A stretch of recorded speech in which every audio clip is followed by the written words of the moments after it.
Thanks for having me. Yeah. And you're touring in your van, it looks like. Yeah, we've been on a 3 month mission going from Northern California going out to Northern Nevada, down to Arizona, Joshua Tree, and down in the mountains above San Diego, and making our way back up to San Francisco right now. All right. Yeah. And what have you discovered? Um, a whole bunch of things. So we brought together a group of 15 people who have really never lived in community before or lived in vans. Most of them have not. And I guess what we discovered is that people are really aching for and desiring for community and togetherness and exploration, especially now, just post-COVID. Yeah. Uh-huh. Post-COVID, hopefully. Hopefully post-COVID. Yeah. So this whole van life thing, also, if I could ask you to just get a little closer to the microphone. Yeah. Yeah, you can adjust it. Yeah, like, what's it all about? Like, what's it like? Van life, it's really about sort of thinking about, well, the way I think about it, and I don't claim to be an expert in van life or anything really for that matter, but my take on it is that it's thinking about living in a new way, not taking for granted that you have to live in a sheetrock box in a city or in a town, but that you can make your own norms, your own standards. And so it's about getting out, exploring, working, living from beautiful places, figuring out how to do more with less, how to live with less possessions, how to really simplify your life. And and so that's really, I think, at the heart of van life. It's not about the beautiful Instagram ads. It's about a lot of times it's about peeing in a bottle. But Yeah. yeah, But I guess all you need is a van, right? yeah, Or a bus, or I imagine a bus, or yeah, a camper, maybe. or a minivan. We like. I'm 6'3", so I like to be able to stand up and put my pants on in the morning without bumping my head. So So you guys move around like to predetermined locations, or how does it actually mhm. work? I mean, how do you? There must be some sort of organization to it, right? Yeah. So what we're just wrapping up is Kift's inaugural um, caravan, and so we're So Kift, right? Kift is a organization that's bringing together a bunch of van lifers, people who want to check out van life, people who want to remote work, and bringing them together, arranging for places to stay, to use as a communal kitchen, communal living space, communal working space. And the idea is that if the reason for being in the city was economics and making money, having a job, commuting, if you don't have to do that anymore now that remote work is the standard, what would your best life look like and how would you design it? And so we think that it has to do with living in close proximity to other people, cooking and cleaning together, adventuring around, waking up every morning, doing yoga and breath work, and we've just started doing ice plunges, which is kind of fun. So so we arrange for, we find a really cool place that you can park 15 to 20 vans at, that has a great kitchen, a good internet connection, and then we arrange that for our members, and so we've just been doing that at several different locations over the past few months. Uh-huh. And so, like, is there a website that like organizes this where people can coordinate? Kift.com, KFT.com. All Yeah. right. Okay. Uh-huh. Yeah. And then you just pick a location out in the middle of like, so like a farm, like Full Circle Farm, right? Hmm. Might be an option because we have space and we can't fit 20 vans, but we certainly love the community part, right? I mean, we share meals, we have our garden, we work on cob projects, which Yeah. is what you and I did yesterday. And, yeah, we love the idea of community, but we're a little more stable, right? We're kind of like here for the long haul. And van life seems to be more for the kind of nomadic style, right? Yeah, we tend to think about freedom and community as being these two sides, two sides to the coin. Um, the community, you really want to have, this long-lasting, many-year relationships with people where you can form bonds and have experiences.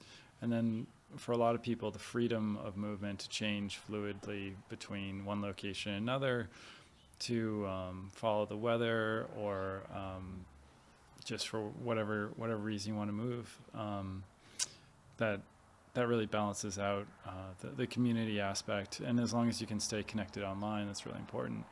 We've kind of explored some existing communities and integrating with them, and had some really great results. We're at Arco Santi for a few weeks, and I could think about that as like Full Circle Farm. You have this amazing space, incredible kitchen, fruit trees. Arco Santi, right? Well, I was talking about here. Uh-huh. Here you have all this, and being able to plug into that's wonderful and amazing. And also, there's like this cross-pollination of ideas and learnings about community and how to live together, and how do you organize events, and how do you manage the kitchen, and all those things. Yeah, so we were at Arco Santi for a couple of weeks, and I think that's kind of similar. They have a community of about 80 people living in Arizona in this incredibly beautiful space. And we learned so much from them. Yeah. Yeah. Okay, so you've been to Arco Santi, you've been here to Full Circle Farm, Boulder Gardens. We've been to Boulder Garden, not as the group, but personally I've been to Garth's there. Yeah, that seems like a really good place for like lots of campers. Yeah. Yeah, there's Lots of vans. There's a lot of space in Joshua Tree. I think that's the other thing we're finding too, is that if you think about if you free your mind from cities and suburbs being the only way to live, all of a sudden there's a lot of technologies that are supporting making use of previously undervalued space. So anything from satellite connectivity to 5G to solar power, increased battery capacity. You have a lot of different technologies that are supporting using land that was previously really hard to get to or hard to use for working and living. Yeah. And so this is kind of the, I think about like what's going to happen in the future. What is our future going to look like, And so I've been really fascinated by solar punk and, this idea that we want to think about an optimistic future, but it's going to be so different from what we're used to. Yeah. So yeah, I see people being more mobile and independent, and living in a community. Of course, we need community. We're community beings. That's like humans need community, and so it just looks really exciting, And I've seen some of your pictures are of these interesting. Burning Man type escapes out in the desert with these natural buildings, and tell me all about that stuff, because that's like, what do you call that, seeds or something? There's a project called Seed that we worked on for a Burning Man competition to design a regenerative bit of artwork for Fly Ranch. And it was the art. So Fly Ranch is next to Burning Man up there. Fly right? Ranch is right next to the Burning Man site. Yeah. It's about 4,000 acres, owned by the Burning Man Project, the nonprofit that runs Burning Man. It's covered in hot springs and cold springs, and it's really unique for the desert. Really beautiful landscape. And so the challenge was to design something that was regenerative, that solve for food, water, waste, power, shelter, any one of those or all of them. And we thought, rather than design a traditional piece of art, we thought, the most beautiful thing that you can produce is a thriving, regenerative community. And so we called it Community as Art. And so we designed really the container to create a regenerative community focused on earth-centered practices, earth-centered technologies. So there's you could call it a city that could hold 2,500 or more people, and would incorporate, like we looked at a lot of existing technologies. I think that some of the solar punk stuff is like much like steampunk. It's looking to the past for aesthetics and ideas, and we found that pit-based agriculture is used in desert climates around the world, digging down, getting into a little bit of a microclimate, being able to have better water retention, be able to have your crops be out of the wind. So we have this design where we scoop out the earth, plant a garden in this depression.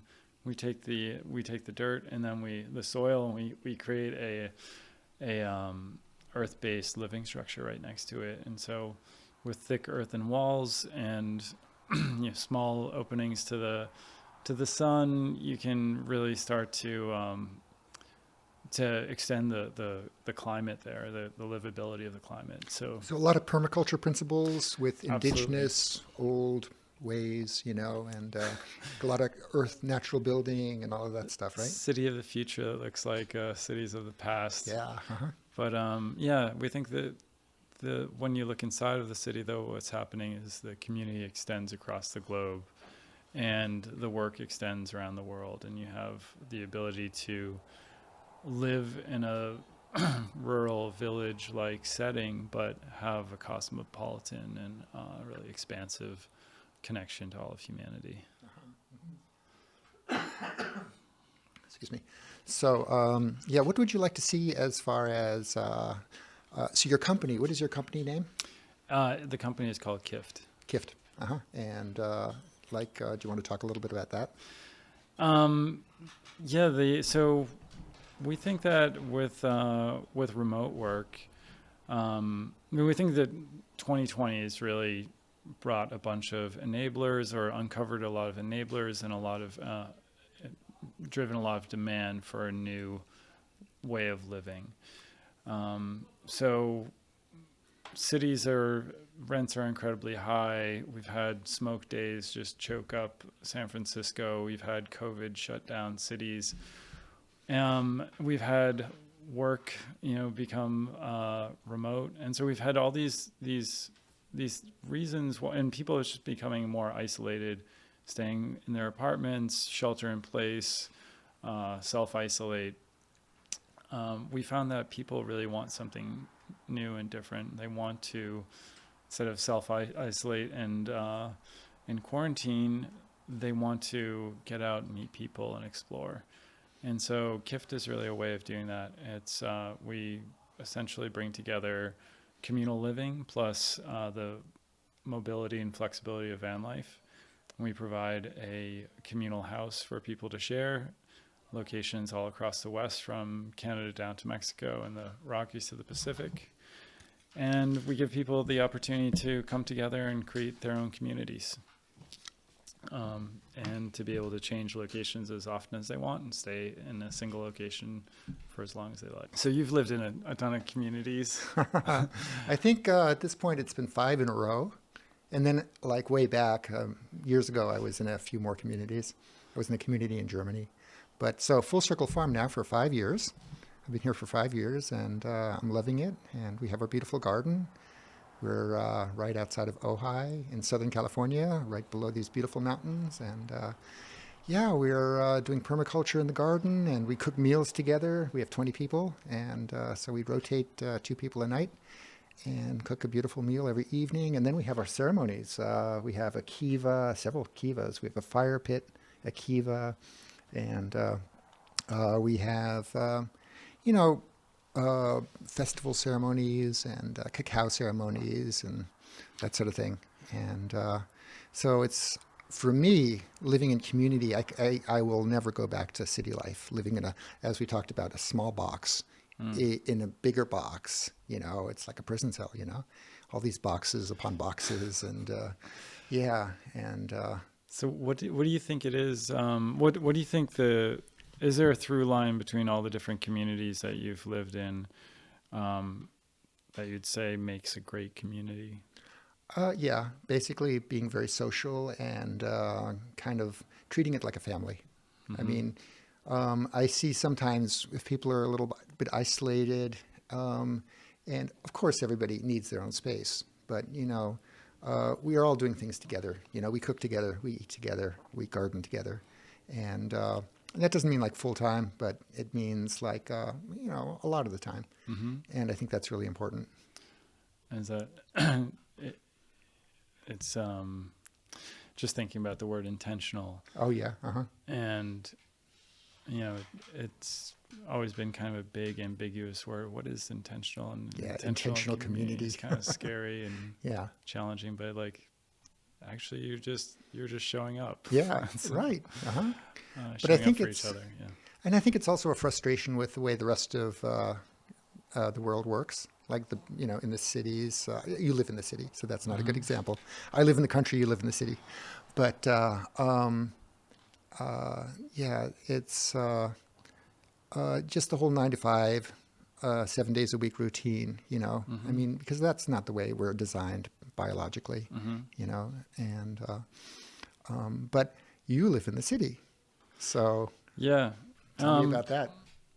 Well, I think for me, really New York City is where I spent most of my time, and that was the community. New York City was the community where we were showing up for each other. It's a very unique place, or it's just massive city, but you could stop and talk to people on the streets. You saw the same people every day, and you were there for them, and they're there for you, and in a way that's hard to find in a lot of other cities. So now I really live in a community house in San Francisco called Agape, and that for me is where I live. It's kind of like a spaceship. It could be in San Francisco and it could be somewhere else, and that's kind of the dream, is that you could have this magical place that would go from city to city or into the country, and be able to step out your door and to be in an exciting place and have new friends to meet with in the physical space, not just online. And that's, yeah, where we sort of started down this journey of freedom and community, about mobility and permanence. Hmm. So is the rest of your house on board with your van life idea? I think a lot of people are excited about it too. Fortunately, there's a lot of different housing products out there, and a lot of different ways of living together. No, I think we've had a house van for about a year, and everybody takes it out and goes for adventures. And so So there's a van, like the house owns the van. it's one of the KIF vans that Oh wow. we've had there, just as a way of understanding how people would use this kind of newfound mobility, the fact that you can just drive to Big Sur, and then just, you don't have to open the door, you just go to sleep, you wake up in the morning, there's the sun and the water. So yeah, it's been a way of prototyping, and yeah, in a lot of ways have been living this way for a few years, where I can go all over the West Coast and always come back to a central house where I have that chosen family. Yeah. Hmm.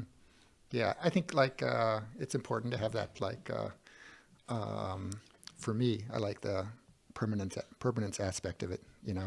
I like that's why I've been here for 5 years. Yeah. I kind of like the stability.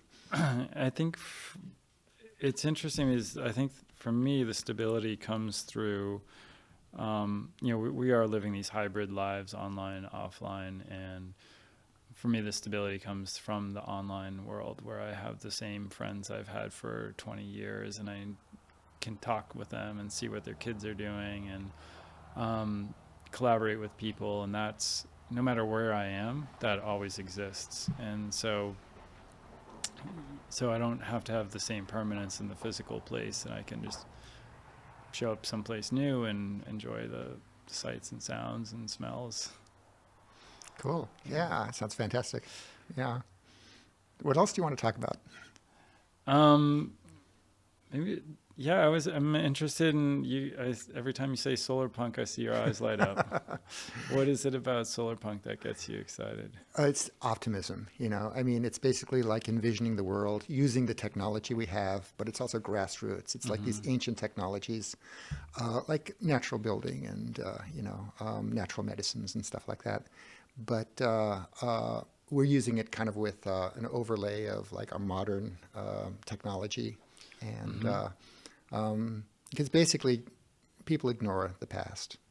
So that's one thing. And the other thing is, you know, every movie you see, like cyberpunk or steampunk, there are a lot of cyberpunk movies out there, and they're all totally depressing. You know, it's all like the evil Dark and smoky. corporation.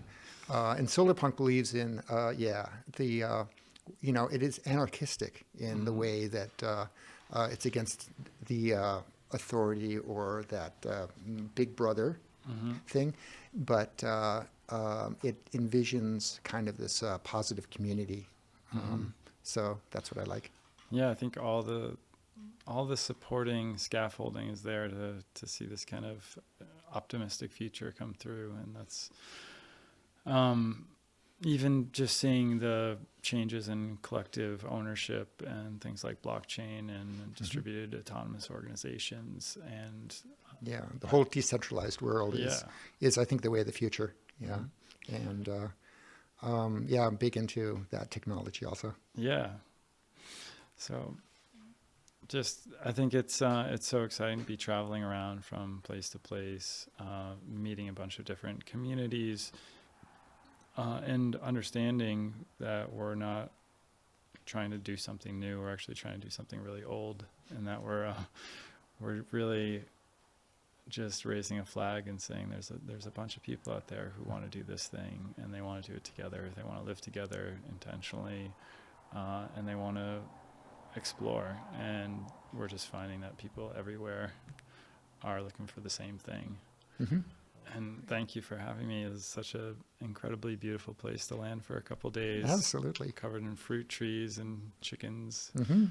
Yeah. Um, Okay, well, Full Circle Farm is on Facebook, so you can find it there. And Kift, Colin's Kift. yep. Find us online or on the gram. All right, on the gram. Okay. All right, Colin. Thanks so It's a much, Robert. pleasure.